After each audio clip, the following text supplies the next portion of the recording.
कि लव जिहाद पे ये ऑल ओवर इंडिया कानून आना चाहिए। जैसे CAA NRC का आया वैसे ही लव जिहाद। और ये दूसरा एक और टॉपिक है जिस पे आपने भी गौर किया होगा, जनसंख्या नियंत्रण कानून। ये दो ऐसे कानून हैं जो देश में गद्दारियां चल रही हैं और हम लोगों को आने वाले समय में गुलाम बनने से, किसी का गुलाम बनने से बचा सकता है, रोक सकता है। क्योंकि अगर ऐसे ही देखा जाए गैर हिंदुओं की पॉपुलेशन बढ़ती चली गई और हमारी बहनों से, हमारी बेटियों से ऐसे ही अगर वो लोग शादी करके बाद में उनको इस्लामिक बनाते रहे। और आप इनकी विचारधारा समझिए, इनकी विचारधारा तो सिंपल सी है, मुसलमानों की सिंपल सी विचारधारा है कि एक औरत का निकाह 18-19 साल की उम्र में हो जाना चाहिए, जिससे वो अपने जीते जी अपनी 3 पीढ़ियों को देख ले। ये लोग एक हिंदू को टारगेट करके 50 गद्दार पैदा करने की नीयत रखते हैं। इन सारी चीजों पर रोक लगाने का सिर्फ एक ही तरीका है, प्रत्येक हिंदू को जागरूक होना पड़ेगा। शिखर जी, जिस तरीके से लगातार लव जिहाद को लेके डिमांड उठ रही है कि कानून बनना चाहिए, केंद्र में कानून बनना चाहिए, क्योंकि मामले जो हैं लगातार बढ़ते जा रहे हैं, क्या इसको रोकने का तरीका क्या होना? इसको रोकने का तरीका एक ही है। मैं तो सबसे पहले रिक्वेस्ट करूंगा माननीय श्री नरेंद्र मोदी जी से कि लव जिहाद पे ये ऑल ओवर इंडिया कानून आना चाहिए। जैसे CAA NRC का आया वैसे ही लव जिहाद। और ये दूसरा एक और टॉपिक है जिस पे आपने भी गौर किया होगा, जनसंख्या नियंत्रण कानून। ये दो ऐसे कानून हैं जो देश में गद्दारियां चल रही हैं और हम लोगों को आने वाले समय में गुलाम बनने से, किसी का गुलाम बनने से बचा सकता है, रोक सकता है। क्योंकि अगर ऐसे ही देखा जाए गैर हिंदुओं की पॉपुलेशन बढ़ती चली गई और हमारी बहनों से, हमारी बेटियों से ऐसे ही अगर वो लोग शादी करके बाद में उनको इस्लामिक बनाते रहे। और आप इनकी विचारधारा समझिए, इनकी विचारधारा तो सिंपल सी है, मुसलमानों की सिंपल सी विचारधारा है कि एक औरत का निकाह 18-19 साल की उम्र में हो जाना चाहिए, जिससे वो अपने जीते जी अपनी 3 पीढ़ियों को देख ले। आप इनकी विचारधारा समझिए कि कितना बैकवर्ड काइंड की ये लोग सोच लेके चल रहे हैं। तो मैं चाहता हूं कि ये जनसंख्या नियंत्रण कानून आना चाहिए, जिससे ये जो इनके यहाँ आप सब जानते हैं, जग जाहिर है 10-10, 15-15 बच्चे होते हैं लोगों के यहाँ, उस चीज़ पे रोक लगे। वरना ज़्यादा स्पीड से अगर बढ़ेंगे तो हिंदुओं की अगर पॉपुलेशन कम पड़ी या फिर हिंदुओं का अगर कम हुआ तो इतिहास गवाह रहा है कि जहाँ पे 50% से ऊपर ये गैर हिंदू कौम के लोग हुए हैं, उस राज्य का बंटवारा हुआ ही है। या तो वो इन्होंने अपना एक कोई इस्लामिक कंट्री बना ली है या फिर उसका अच्छे तरीके से पूर्ण रूप से इन्होंने बंटवारा कर दिया है।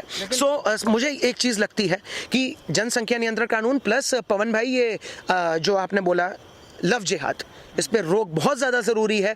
क्योंकि मान लीजिए जैसे अगर हमारी एक हिंदू बहन है और उससे ही अगर मान लो इन्होंने शादी कर ली, उसके मान लो उनके 10 बच्चे हुए, उन 10 के 20 हुए, तो ऐसे ऐसे करके ये लोग एक हिंदू को टारगेट करके 50 गद्दार पैदा करने की नीयत रखते हैं।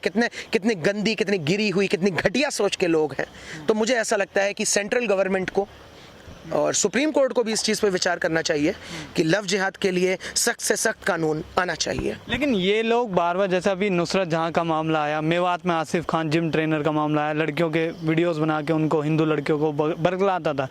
इस तरीके के निकिता तोमर देखा हमने, दिल्ली में रिंकू शर्मा देखा कि ये जो वारदातें होती हैं, क्योंकि ये शुरुआत प्यार से होती है, अंत इसका जुर्म से होता है, खून, हत्या और पता नहीं कितने बड़े बड़े लेवल तक जाता है। ये रुकेगा कैसे? देखिए, रोकने का बस एक ही तरीका है। देखिए, आपने निकिता तोमर का नाम लिया, मुझे बड़ा दुख होता है। मुझे बहुत ही ज़्यादा एकदम आत्मा को एकदम एक ढिंढोर के रख देती है ये सारी आप जो बातें बता रहे हैं। ये चाहे वो रिंकू शर्मा के साथ हुआ हो, चाहे वो आप बता रहे हैं मेवात में जो हुआ है, ये सारी चीज़ें बहुत ही ज़्यादा दुख पहुंचता है। दुख किस चीज़ का पहुंचता है? दुख इस चीज़ का पहुंचता है कि उसी हिंदुस्तान में हम रह रहे हैं जहाँ पे हमें सनातनी होने का मतलब समझाया गया, जहाँ पे देव रहा करते थे, जहाँ पे द्वापर युग में श्री कृष्ण रहे, त्रेता युग में श्री राम रहे, सतयुग में महादेव का जहाँ पे वास था, उस हिंदुस्तान में ऐसी घटिया हरकतें होती हैं। आप इनकी नीयत समझिए, जो ये लोग गद्दारी कर रहे हैं, इनकी गद्दारियों को समझिए कि क्या शिक्षा इन लोगों को दी जा रही है। इनके जो बाप दादा हैं, इन लोगों को क्या सिखाने की, क्या समझाने की कोशिश कर रहे हैं, क्या सारी चीज़ें इन लोगों को समझाई जा रही हैं। जो ये लोग जुर्म करते हैं, जो ये लोग धोखाधड़ी करते हैं, धोखा देते हैं हमारे हिंदू धर्म में, सनातन धर्म में,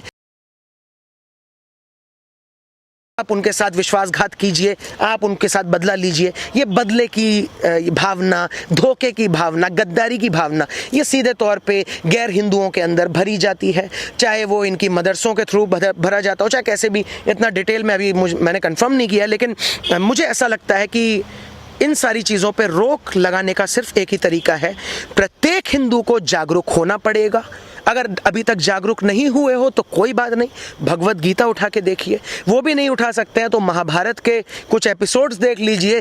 पहले अपने धर्म को समझ लीजिए कि आपका धर्म आपको क्या शिक्षा दे रहा है। धीरे धीरे करके अगर आप जागरूक हो जाएंगे तो आप अत्याचार को नहीं सहेंगे, क्योंकि जो अत्याचार करता है, अत्याचार सहने वाला उससे बड़ा दोषी होता है। कहीं ना कहीं हर हिंदू को एक होकर इनके खिलाफ आवाज़ उठानी पड़ेगी, और उसके बाद भी अगर मामला नहीं संभला तो हम प्रोटेस्ट करेंगे, सड़कों पे उतरेंगे।